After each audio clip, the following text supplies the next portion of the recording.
কচুরলতি খেতে খুব সুস্বাদু হয় আর আমার কিন্তু ভীষণ ফেভারিট।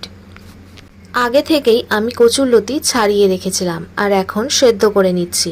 এরপরে ফ্রাইং প্যানে দিয়ে দিয়েছিলাম কালো জিরে, আদা বাটা আর টমেটো, সাথে দিয়েছিলাম দুটো কাঁচা লঙ্কা, দিয়েছিলাম ধনে গুঁড়ো, জিরে গুঁড়ো আর সামান্য পরিমাণে হলুদ। আমি ঝাল বেশি খাবো জন্য লঙ্কার গুঁড়ো অ্যাড করেছিলাম, তোমরা চাইলে শুধু কাঁচা লঙ্কা দিয়েও করতে পারো। এই কচুরলতির রেসিপি সম্পূর্ণ নিরামিষ, পেঁয়াজ রসুন ছাড়া। সেদ্ধ করা কচুরলতিটা মশলার মধ্যে দিয়ে ভালো করে নাড়াচাড়া করে নেব। এই রেসিপি যদি তোমাদের ভালো লাগে অবশ্যই বাড়িতে বানাবে।